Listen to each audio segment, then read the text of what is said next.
মুহতারাম ওলামা জমিয়তে ওলামা ইসলাম আলহামদুলিল্লাহ কর্তৃক আয়োজিত আজকের এই কর্মী সম্মেলনের সম্মানিত সভাপতি দিগার মুআজ্জাজ মুহতারাম ওলামা ইকরাম এবং আজিজ তোলাবা, আল্লাহ পাকের দরবারে লাখো কোটি শুকরিয়া। অনেক সুন্দর মজলিস, আমার দেখে অনেক ভালো লাগলো। যেখানে আমি এসব বৈশা শুনতেছিলাম জনাব আল্লামা নাজমুল হাসান সাহেব দামাত বরকাতুহু আলিয়ার সুন্দর বক্তব্য। তেনার বক্তব্য পরে আর আমার বক্তব্য দেওয়া আমি কোনো প্রয়োজন মনে করি না, এই জন্য প্রয়োজন বক্তব্য দেব না। শুধু একটা কথা বলবো, আমি আমার ওস্তাদ আল্লামা নূর হোসেন কাসেমি রহমতুল্লাহ আলাইহির জবান থেকে একবার না বারবার একটা কথা শুনছি। এটা হঠাৎ করে মনে হইল বলার কথা বলার পরে হুজুরের নামটা বলা, একবার না কয়বার শুনছি, আমি বারবার শুনছি। হুজুর যখন মালিবাগ মাদ্রাসায় পড়ান, আমিও মালিবাগ মাদ্রাসায় ছিলাম এবং ওই সময় পড়েছি।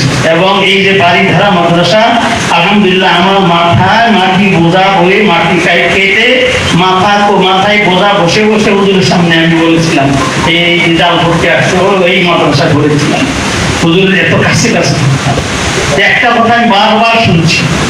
হুজুর বলতেন, জাতিকে যদি তুমি নেতৃত্ব দিতে চাও, জাতিকে যদি তুমি কি নেতৃত্ব দিতে চাও, তাহলে নিজেকে আগে ধরে নাও, তাহলে নিজেকে আগে কি ধরে নাও। শেষ আমার এই জন্য এখানে জমিয়তে ওলামা ইসলাম এই সম্মেলনের মধ্যে আমি মনে করবো যারা আমরা উপস্থিত হয়েছে, আমরা নিজেরা নিজেকে আগে ধরে নিতে চেষ্টা করবো বাস্তবিক পক্ষে।